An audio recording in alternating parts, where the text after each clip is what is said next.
Hello, and welcome to the debrief live. I'm Angus Scott. Well, you can forget your Manchester derby because North London is the place to be right now. 10 games into the season, Tottenham unbeaten, Arsenal unbeaten. Are they unbeatable? Either of them, or even both of them. The Emirates may have been expecting this. The Tottenham Hotspur Stadium wasn't. And don't try and tell me it was, especially after the sale of Harry Kane to Bayern. Well, let's get behind the scenes of their success stories today here on the debrief. And one of our success stories is Ben Jacobs, always in the winner's enclosure. Hello, Ben. Good to be here. You've built me up and thank you for that. But I need to start by saying Bristol City have sacked the Leicester legend Nigel Pearson. And I'm disappointed in that news, as I'm sure you are. Well, I am actually. I think you have I don't, we don't need to go into it in depth, but I was a big fan of Nigel. He was on a project and we gave him a lot of time, and it just seems a little bit strange now to get rid of him.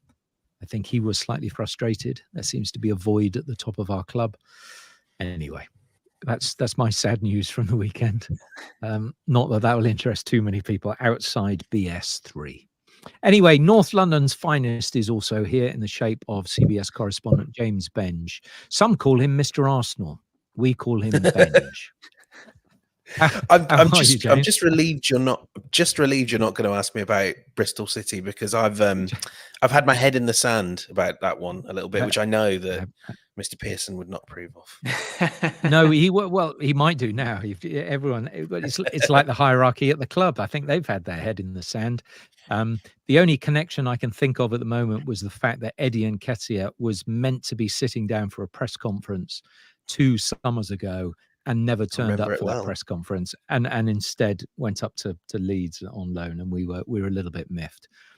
Yeah, it happened twice actually, and he then nearly joined them in January, and Bristol City thought that was in the bag, and then Mikel Arteta said, "I quite like this guy. I'm going to keep him around." Yeah, which was a shame. But what is interesting, and this is one of those super links. That, don't forget, Fabrizio Romano will be here very shortly with some important news on the aforementioned Eddie Nketiah. We'll also have a little bit on Ben White's status at the Emirates, and also the possibility of Santi Jimenez turning up at the Tottenham Hotspur Stadium. So all that is coming up. Stay with us here on the debrief for that, as Fabrizio joins us, as he does every single week. Your questions are welcome too, so drop them in via the comments section. So let's return to our topic of the day. It is Arsenal and Tottenham. It's North London's success story. 2 unbeaten sides, but 2 very different projects, Ben. Indeed, I think from Arsenal's point of view, the fact that they're unbeaten at the moment is no massive surprise. They did extremely well to protect that unbeaten record with a draw at Chelsea. They thrashed Sheffield United 5-0 at the weekend. Eddie Nketiah scored his first Premier League hat-trick. But for Mikel Arteta, it's been 8th, 5th, 2nd. So logically, in your 5th season, it suggests if your project is moving in the right direction, you are going to be able to compete for trophies, including the Premier League. And what we know with Mikel Arteta is that his man management style has been applauded by those close to him. He's managed to tie down, crucially, some key contract extensions, and Arsenal spent big on top of that during the last summer window, including Declan Rice and Kai Havertz. And when Jurrien Timber is fit and returns, he's going to be big as well. And then there's sort of some underrated players, in my opinion, like Jakob Kiwior, who played against Sheffield United and is an excellent prospect and someone that adds depth. So Arsenal's project is moving in the right direction. They've got a lot of quality. So the fact that they're unbeaten is maybe no real surprise. From Tottenham's perspective, it's a newer project. You can't stylistically go more extreme than Conte ball to Postecoglou ball. And then when you consider that under Antonio Conte, it was obvious he was leaving for quite some time. He was unhappy with Tottenham, their strategy.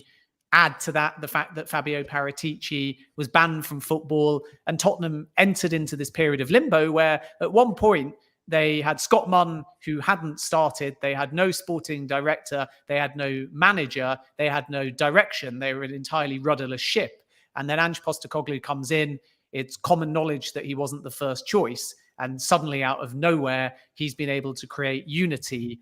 And I think that in some respects, it reminds me bizarrely, and this is a very strange thing to say, James, and I'll get your response to it, but it reminds me weirdly of Steve Bruce, Newcastle, and Mike Ashley, only because sometimes you can have such doom and gloom under one manager and structure that when you replace it, regardless of who comes in, everyone just breathes a sigh of relief. Everyone gets a blank slate. Everyone gets a second chance. And I think that that's aided Postecoglou. So even though Spurs and Arsenal are very different projects, they find themselves pretty much in the same position, 1 and 2 in the table. And at the moment, anyway, challenging for the Premier League. I like that. I hadn't thought of it in terms of Eddie Howe. I'll be frank and say I actually find more similarities, at least in terms of atmosphere, with the very early days of Unai Emery at Arsenal and how Ange Postecoglou is faring now, which is that they feel a little bit out over their skis. You know, as you were saying there, Ben, this isn't really a team that looks like a team that's playing unbeaten football through 10 games of the season. Of course, they have had superb moments, but they've also had some quite dramatic late winners against Sheffield United. And, you know, if you need until the 98th minute to beat Sheffield United, in general, that's not like something that makes me think team that could go and do a 38 game unbeaten run. So, but then the exuberance, the getting carried away with it, kind of like Arsenal fans did when Emery took over, and within half a dozen games they were chanting, "We've got our Arsenal back." The exuberance is kind of the point. More so with Tottenham, I think, than any club over the last 5 or 6 years. There has been this sort of obsession with being seen to be a big club. Spurs are a big club, but they sort of do the things that you do when you have status anxiety. They buy a flash car to take into work. I mean, they all have flash cars. They're footballers. But, you know, Jose Mourinho, Antonio Conte, you could view in that fashion. Or it's sort of like getting, maybe a better example, again, doesn't quite work because these aren't 20-year-olds, but it's, you know, a middle-aged man getting a much younger girlfriend who's not really there because she's invested in him. It's a place to be, place to make some money. And Conte, Mourinho both felt like they were doing a favour to Tottenham, and that seeped through the atmosphere. You'd go to this cathedral, the best atmosphere, the best venue in football, maybe even just in the UK. And it was just hellishly dull at the Tottenham Hotspur Stadium. And I was there for the first big win, the win against Manchester United, that's looking ever less impressive by the week. And people were just having fun. And almost everything else doesn't necessarily matter that much in football. If when you go to the ground, you pay an awful lot for a ticket you really enjoy yourself for 90 minutes. And for me, that, you know, that's where Spurs are. Fun project, probably now very well placed to achieve more than they expected at the start of the season. But come on, not title winners, not at all. No, I don't think so, and I don't think they'd expect to be. But I think they have stumbled on something that is ultimately so refreshing that it will work and probably work beyond all expectations. I think when you've got a list of 5 other top-class managers who haven't taken the job, and then Ange Postecoglou gets the gig and everyone thinks, you know, he's a laughingstock when clearly he's an incredibly talented coach and manager, you're not expecting anything, are you? And even though his record actually has been pretty good, maybe it's the actual antithesis and the laid back way with which he approaches everything, and that slightly sardonic Australian chilled way was exactly what you needed. And actually, they've sort of fallen on their feet because of that. And it was everything that was needed to refresh a club that needed invigoration, having been browbeaten by boring football for so long. Can I just make one quick point, though, which is what you've both basically said is that Postecoglou's come in, he's been a breath of fresh air, Spurs are fun to watch, but you're pessimistic that they can win the Premier League. Remember, good teams with strong momentum and goal scorers can drive themselves. And if Postecoglou is a surprise choice, Claudio Ranieri was the surprise choice. Leicester won the Premier League. Leicester had 2 key players with output in that season. Of course, they had N'Golo Kante, Danny Drinkwater, who's recently retired in the last 24 hours. But 2 key players, Riyad Mahrez, Jamie Vardy, partnership, assists, goals, autopilot. Ranieri, derided, then Premier League winner. Ange Postecoglou, nobody's first choice, supposedly, winning everybody over with a charm offensive in the media. Tottenham, 2 players with output at the moment in Son and James Maddison. What's potentially the difference between Leicester in 15-16, James, and Spurs this campaign? If you looked at the statistical profile at this stage of the season, you could have convinced yourself Leicester might have actually, it was the players weren't sexy, but actually it was title-winning football. If I remember correctly, it's kind of going back in the archives a bit. Right now, I look at Tottenham and I sort of see a team that sort of statistically, in terms of XG, in terms of chances that they're giving up and chances that they're creating, they look like a top 6 team. They have obviously accrued the points that mean that maybe some of the other teams that like have those similar stats, a team like Chelsea, just have so much ground to make up that Spurs have placed themselves really well that if they just stay at this pace, they will be a top 4 team. And I think they will be quite, well, them, Newcastle, Liverpool are going to be battling out. And frankly, I think Arsenal will as well. But you can't be as sort of vulnerable as they are defensively. And Ben, I need not remind you how special that Wes Morgan, Robert Huth centre-back pairing with Kante in front of them was by the end of the season in terms of keeping chances down. So Spurs will create a lot of goals, score a lot, concede a lot, and that sometimes you can win a title that way, but not that often, and not with Man City in the same division as you. I wouldn't want to say I look forward to being proven wrong in that case, but I certainly think it just, you don't win Premier League titles giving up 1.3 expected goals a game, and we saw that last season with Arsenal, who were doing much the same. Yeah, and could we also be quite boring and see who they've played this season? That you've played most of the bottom half of the table. That it's Luton, Fulham, Burnley, Bournemouth, Sheffield United. That's sort of, I would dare say, games that you're expected to win if you're going to be in the top 4, and it just so happens you've picked up a lot of points against those pretty mediocre clubs so far this season. I mean, they beat Manchester United. They drew with Arsenal. But as James said, just named one pretty mediocre club. Yes, exactly, in the bottom half of the table, nearly. Okay, we will return to this subject, but I'm talking Spurs. Let's talk about Arsenal, though, James, which is nearer to your heart and probably to your home. So that how have they, and do you think they have improved on last season when it was a case of so nearly? I'm not certain they've improved on last season. I'm more confident that they haven't taken a step back in some of the tactical tweaks Mikel Arteta has done. What they have become, and this goes back to what I was saying about Tottenham, is they've become a much better defensive team.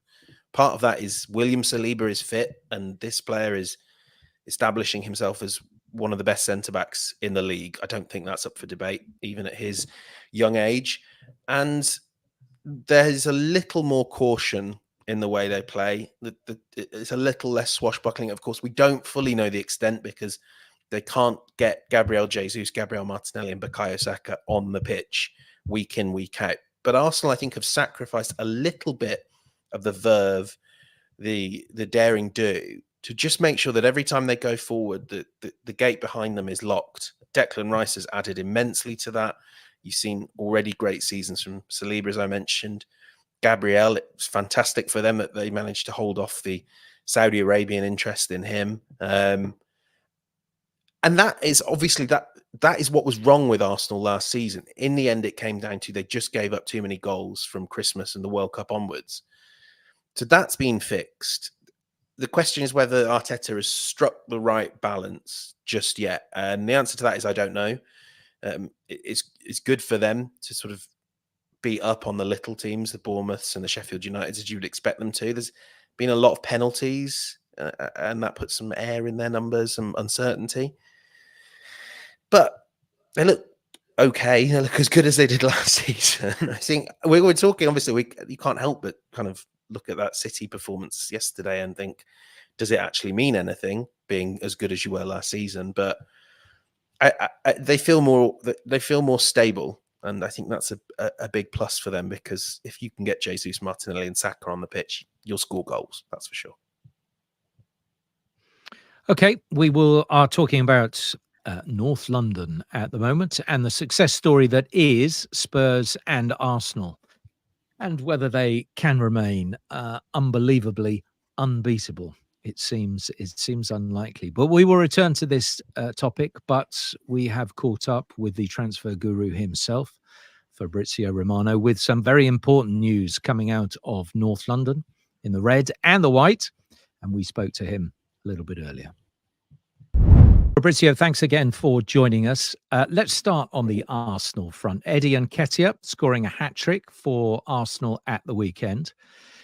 Now, is there a possibility of a January exit for him as he looks for more first-team football?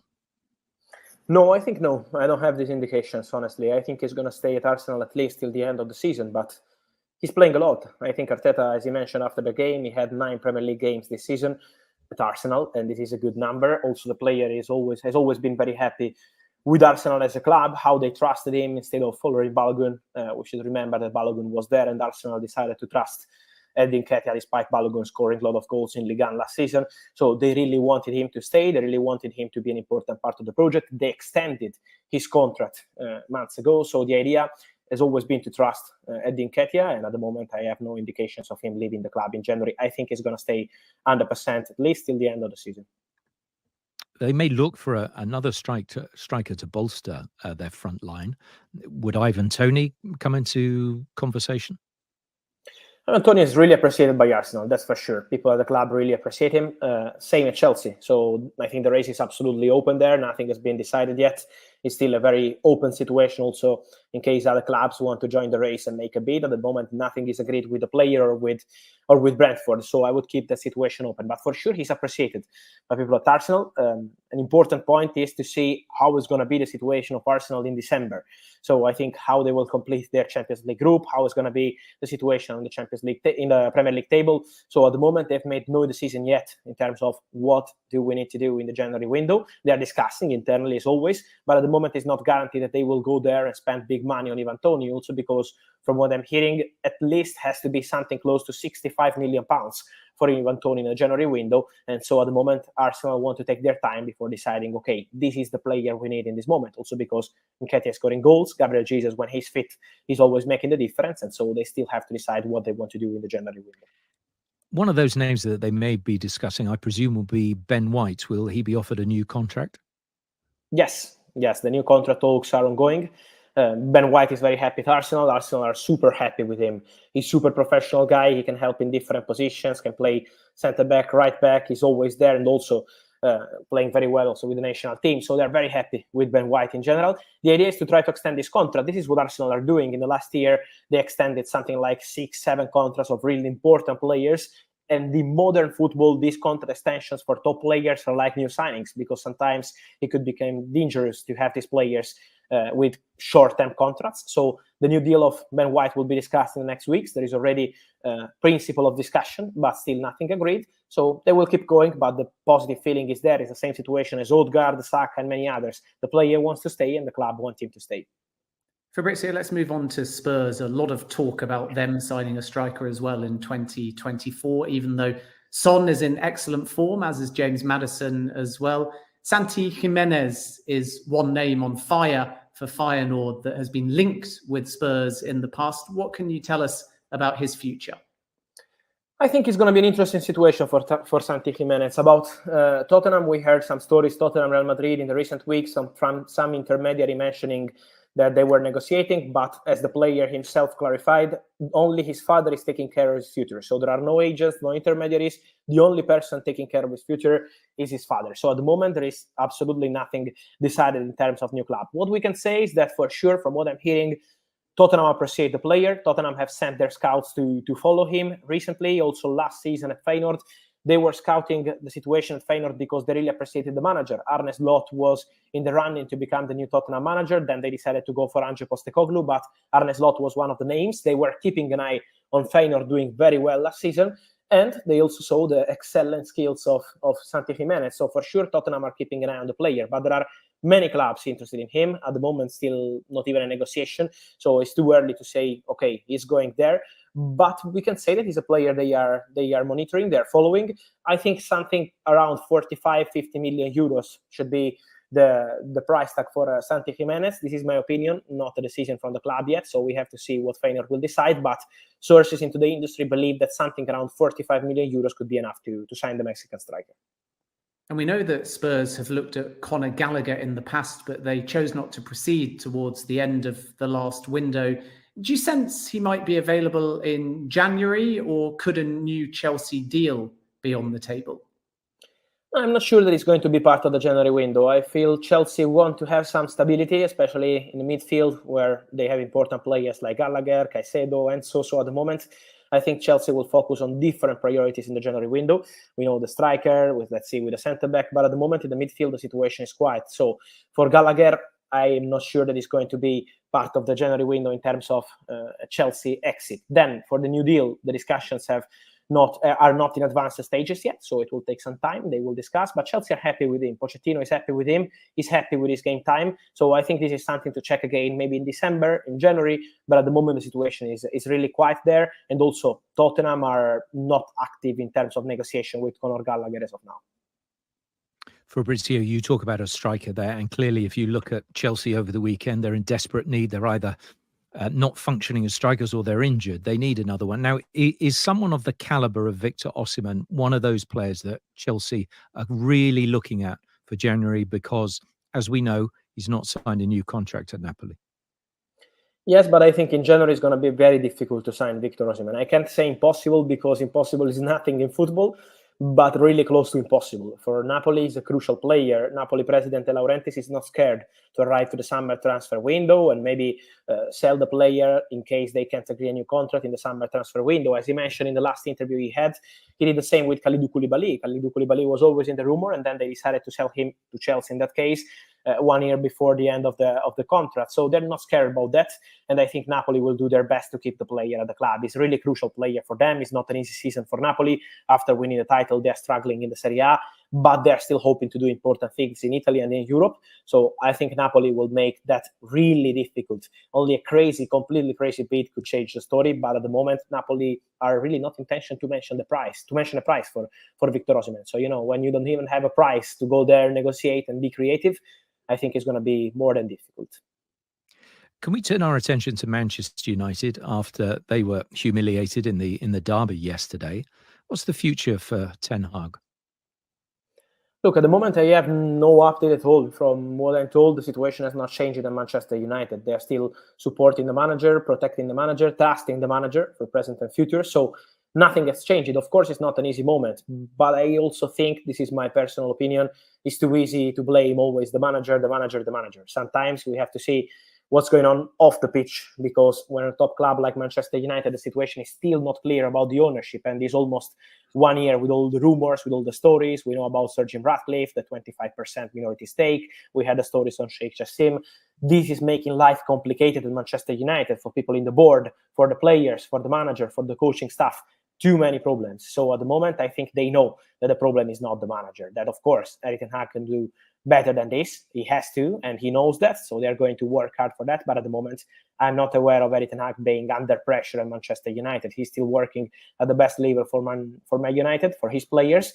The situation has to change, for sure. But also off the pitch, that point is absolutely crucial to change Manchester United's future. Fabrizio, it's the Ballon d'Or this evening. Will it be number 8 for Messi? Yes, it will. Messi will be the winner. There are no doubts. Everything is ready. Messi is already in Paris to get the Ballon d'Or. So an historical night for him and for the award, because to see the Ballon d'Or in Messi's hands for 8 times is something really special. So yes, Messi is going to be the winner. It was a tough competition from Erling Haaland because they've been head-to-head to win this award for a long time. But Messi is going to be the winner after the great World Cup he had. And so we wait for the official announcement, but it's a matter of hours. And do we expect Jude Bellingham to be picking up an award after what has been a phenomenal start and at the weekend winning the Classico? Yeah, also in this case was a tough one because Jamal Musiala did also fantastic at Bayern. He won the Bundesliga last season with that last-minute goal and made the difference in the competition with Jude Bellingham's Borussia Dortmund. So it was a tough one, but yes, from what I'm hearing, Jude Bellingham is expected to be the winner of the Copa Trophy as the best talent, and so that's the indication. Jude Bellingham is also traveling to Paris from Madrid today to be at the award, and so we expect them, Messi and Bellingham, to be winners tonight in Paris. And maybe Bellingham next year just picks up the Ballon d'Or as he gets better and better. Yeah, he's doing fantastic, but still a long way to go. We have to remember, I think it's becoming normal, but how many goals Erling Haaland is scoring in Champions League, in Premier League, we are used to that. So he scores a brace in a derby and it looks like normal, but this is not normal at all. So I think Erling Haaland will be there. Brilliant. Fabrizio, as ever, thanks for your time. Thank you. Thank you as always. Fabrizio Romano, who joined us a little bit earlier. Ben, one person we didn't bring up with Fabrizio, although we have done in the past, is goalkeeper Aaron Ramsdale at Arsenal, and whether he will be looking for another club in January. Clearly, he is no longer the number one at Arsenal, and presumably, when you're that age and probably that talented, you don't want to be fighting for a place that it doesn't look like you're going to be able to get back, and whether he'll be looking for a new club in January. Yeah, I think it's very interesting, especially in light of the weekend, because Mikel Arteta made a number of changes. Emil Smith-Rowe played in his first start since May, and at the same time, Eddie Nketiah got game time, Jakub Kiwior played, and yet David Raya was the goalkeeper. And for me, if I'm Ramsdale, that underlies something that he's known for a while, which is, even if Arteta says repeatedly there's healthy competition, there's a clear number one at Arsenal, and it's not Aaron Ramsdale. Now, as far as January is concerned, and I'll be interested to get James's thoughts on this, I still think it's going to be quite difficult for any clubs. We hear a lot about Chelsea, and of course, they're discussing these players internally like Ramsdale, but Robert Sanchez is seen as the number one goalkeeper there, and Arsenal will not want to lose a player like Ramsdale, who's a very positive influence even when he's not playing midway through the season. So, of course, there'll be rumour. Of course, there'll be interest. Of course, there'll be inquiries. But I think Arsenal will still probably do everything they possibly can to hang on to Ramsdale. And they may need him in the rest of the season, even if Raya is the number one at the moment. So it's an intriguing one for January. I know that some people will also mention England. And yes, if Ramsdale plays, he stands a better opportunity of challenging Jordan Pickford. But my feeling is Pickford's the number one anyway. So even if Ramsdale was starting every single week for Arsenal, I still think that he doesn't start at Euro 2024 if Jordan Pickford is fit. That's only my personal opinion. But I don't think Ramsdale leaving in January will significantly improve his chances of being the number one at the Euros, which might mean that he prefers to see out the entire season and see how things go. So, James, it's a very interesting dynamic. I think that Ramsdale has been very positive, and credit to him for how he's dealt with the situation so far. You see him cheering on every save, and by all accounts on that training field, he's a very likable character and positive influence at the football club. But he's not going to want to stay at Arsenal indefinitely, feeling like he's not going to play. So how do you see this one panning out in 2024? Yeah, well, I mean, I suppose there's a few angles to look at this from. From an Arsenal perspective, they do not want to lose Ramsdale midway through the season. They've been very clear about that. And, you know, they do well remember what happened last season. Anytime Aaron Ramsdale tweaked his leg or whatever, kicking a ball, or he needed treatment, you know, there was a little nervous intake of breath at the Emirates Stadium as they awaited the potential introduction of Matt Turner, a good goalkeeper. But when you want to play the football that Arsenal do at the level they do, there aren't many goalkeepers out there. And if Ramsdale were to go in January or in the summer, he would need replacing, and he'd need replacing with a goalkeeper who's a good shot stopper and very confident with the ball at his feet. From Ramsdale's perspective, like you said, Ben, everything I hear is he has been exceptional as ever, as he always is on the training ground. That is why he's a popular figure within the squad, within the club, within the fan base. He's responded to this challenge in the right way. I think we also have to understand that Aaron Ramsdale knows how good he is. He had no doubts when Arsenal came knocking, even as everyone else did. And when we talk about January, the question he'll be asking is, what are the options? If it's a mid-table Premier League club that come calling, my suspicion is, from what I've heard, that I don't think that would be a move that Ramsdale would push for in January if he believes that a vacancy could open up in the summer. Whether that isn't, as you've said, everyone thinks that Chelsea are a real contender for Ramsdale. Robert Sanchez looks good, but not necessarily great. Is that abroad? I don't think that going to a Bayern Munich or a club of that stature would hold any fear for Ramsdale if that's what the options were. What he won't want to do is sort of take a step down and end up sort of trapped in this Premier League purgatory where he's very valuable for a mid-table Premier League team who can afford to not sell him, but he's not going to play Champions League football. He's not going to get to prove to Gareth Southgate that he should be England's number one, not Jordan Pickford. So I don't believe that Ramsdale would rush into a move in January unless a top team where he can fulfill his long-term career aspirations came calling. And those moves, especially for goalkeepers, they tend not to materialize in January, do they? No, absolutely. And look, if he's not playing, how much will Gareth Southgate even look at him? You talk about number one, Ben. You wonder about number two or number three, and you wonder. And he's very loyal, Gareth Southgate, but whether he'd even been considered if he's not getting any football at all in North London. Anyway, that's sort of by the by. Ben, I'll ask you a question on Spurs and how long you think this. I mean, it is a honeymoon at the moment, and the great Australian honeymoon continues. It's just, you wonder, and we've looked at the fixture list, for how long it can go on before the bubble bursts and Ange is tested in a way that he hasn't been tested so far.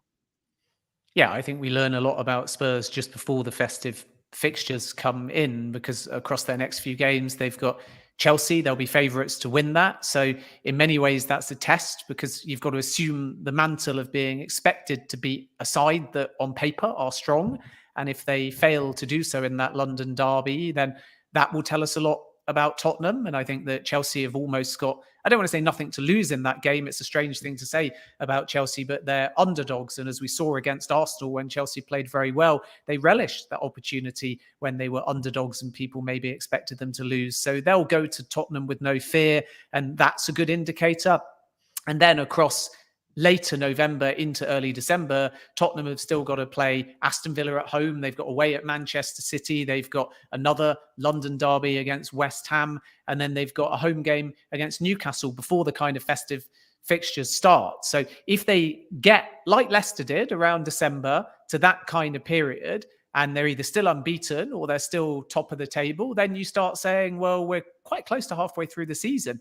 Maybe, just maybe, they are genuine Premier League contenders. But if they draw or lose to Chelsea, and then Aston Villa, a bit like Spurs, score a ton of goals, concede quite a few goals, that's an interesting one. If they obviously go to Manchester City and lose, people start saying now it's a lot tighter. Now maybe they're only challenging for Champions League football at best. So I think we're going to get a much clearer picture about Tottenham between now and just before the festive fixtures begin. Yeah, and you look towards the end of the season, they get 3 in a row they play Man City, Arsenal and Liverpool back to back, which could be quite an interesting climax to the season. I mean, James, for you, it's more likely that Arsenal would continue in similar vein, bearing in mind you look at who they've played, and they have had some more difficult games.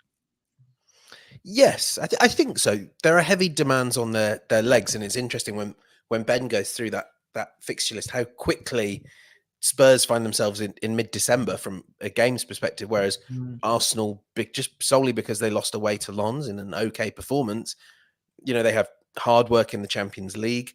They've got a Carabao Cup game this week that they could still find themselves involved in that. And as much as Ben rightly noted at the top of the show, this is a deeper squad. It's one that can feel the impact of the injuries that they already have. Partey out for a while, Jesus out for a while. So I think they could still be vulnerable in this period. And I certainly don't look at them and think this is a team that could go right the way through the season undefeated. But they will feel like they have dealt with some really tough tests against Spurs, United, and especially against City. I think that game could be if Arsenal do achieve great things this season, it will we will look back on that City game as the moment things changed for them. They certainly have this penchant for late winners that they seem to carry with them everywhere they go. So whilst I still think you have to look at them as a member of the chasing pack with Liverpool, maybe with Tottenham, there is certainly, I think, you would be surprised if they're not still in the mix sometime after Christmas, based on the way they're playing. Yeah, and let's see where they are. Obviously, the group stages of the Champions League, and it seemed to be what Fabrizio was saying. We'll take stock in December of where we are as to what business we do in January. Do you get that as the sense coming out of the Emirates that that's where Arsenal will be come January the 1st? Absolutely. I think you can see from the deal they did for David Raya, a loan deal rather than paying a good price for a starting goalkeeper, that money is a consideration. I think they're not poor, they're not penuried, but they have to work out how to spend the money they have very wisely. So last January, a player like Mudryk was one they thought they could have for 10 years as a key cog in their side. They made some tactical decisions elsewhere to strengthen for the title run. And if that sort of player becomes available, you would expect them to push for it. But there will be those sort of two streams of, can we get a forward who gives us 3-4 goals that might make all the difference? But if not, there's no point in spending silly money now when we could wait for the summer and go big for the centre forward that I think we all expect them to go at in the summer. So I think it will be relatively quiet at Arsenal unless something dramatic shakes loose. Similar question up at Tottenham Hotspur, Ben, whether there'll be big incomings during January to reinforce what might be, at the very least, a Champions League push, or at the best, a title push. Yeah, I do wonder whether Spurs will pivot in January if they feel like they're in the mix for the Premier League then, or as you say, to consolidate Champions League. They feel like they've got this depth and this momentum, but if James Maddison, for example, got injured, I think we'd see an entirely different Tottenham team. And there's pressure that he's relishing on Son at the moment, who's kind of assumed the Harry Kane role. But again, if his goals dry up even a fraction, you start looking at Richarlison or Brennan Johnson to weigh in. And that's where maybe one more creative-minded player might be quite important to Tottenham in January. I can see them going for a box-to-box midfielder capable of playing a disciplined role in central midfield, but also breaking forwards and scoring. And that's where, for example, with Arsenal, Martin Odegaard has been very important, and Declan Rice may come into that role as well because he's improving over time all of his attack-minded stats. So we know that Tottenham did at least look at Conor Gallagher, but they didn't like the price. But that kind of profile might be something that Tottenham explore. I don't think they're in a rush to, in inverted commas, replace Harry Kane because Son has moved into that more advanced role. But we might see in 2024 more movement. But January, unless they choose to, for example, enter an escalated race for Ivan Toney, there's no reason why Spurs can't wait until the end of the season. If they desperately wanted a Kane replacement, I think last summer they might have moved for a player like Jonathan David, who was certainly on their radar, but they decided against it, and we'll see a more patient approach. But remember, with Spurs, you've got Johan Lange, who's come in and starts officially on November the 1st as technical director. You've got Scott Munn, who's only just started. You've got Ange Postecoglou, who's new as well. So a lot of these key figures in conversations for recruitment are brand new at the club. They couldn't influence the summer window. Maybe they want to have a say in January. And that's why I think that Spurs could be a bit busier than Arsenal. But I think that there's no panic, certainly not to replace Kane. And if I was to sort of wager where they might strengthen, therefore, I would think it would be less about a traditional forward. unless they have to move in January because of how other clubs move. We might see that with Arsenal and Ivan Toney if Chelsea choose to move in January. But I think that if they're not forced to enter into a race for a player, which is a very un-Spurs-like thing to do, to get sucked into a bidding war, it's going to be more that creative-minded box-to-box midfielder that I think they may look to strengthen in January. Okay, as we wrap up then, let's put you on the spot. James, for you, where do Arsenal finish? Second or third. At the moment, I would sort of shade towards second in a battle with Liverpool. You want Tottenham as well? Yeah, go on. I suspect you do. I think they have. I think Newcastle are a better team, but I think Tottenham have probably built enough daylight that Tottenham will be in the top four, fourth probably. Okay. I mean, that's the joy of this good start, isn't it? You've got a lot of room for struggles. You have. Ben, same question to you then. I think that Arsenal will finish second, and I think that Tottenham will finish third, which might sound like a really boring prediction, and then Liverpool in the top four. Manchester City winning the Premier League, you only have to look at them at the Manchester derby to leap to that conclusion. But we knew this before a ball was kicked, that Manchester City are still heavy favourites. But I think what makes my prediction less boring is that I actually think Man City, Tottenham and Arsenal will all end up within 5 points of each other. And I think that we will not know who the Premier League winner is. It will be in each of those teams' control to some extent, all the way through to the end of April. So I think that after about, let's say, 34, 35 games, we still won't know categorically. And in the same way that Arsenal closed the gap on Manchester City last season, I think that they'll be right there toe-to-toe until the end. And then I think that Tottenham will close the gap on Arsenal and Manchester City. Now, whether or not that's a one-off, whether that's a Postecoglou boost that will then come with a step backwards the following season, that remains to be seen. And that's where Arsenal's project is a little bit more stable. But I think that Man City will win it.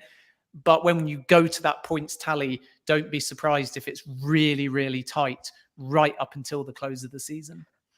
Well, I think what I'm going to say in closing is that Tottenham will decide who wins the Premier League title, because they will be playing Man City, Arsenal and Liverpool in successive weekends. And they could have, therefore, the deciding push on who gets to the top of the table and stays there and who eventually wins it. So that is my view. But unfortunately for Spurs fans, that doesn't mean I don't think you're going to win the title. And I think fourth, I think you'd be very happy if you ended fourth.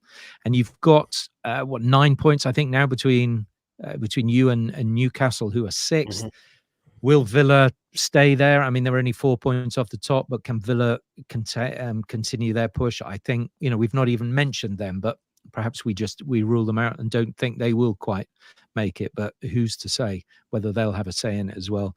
But yes, I would go along with you that it's a Man City, Arsenal, Liverpool, probably 1, 2, 3 with Spurs in fourth place. We shall see. And no doubt we will return to this subject. And if in maybe 4 or 5 weeks' time that we still have the top two of Tottenham and Arsenal in whichever order, then we might be eating our words.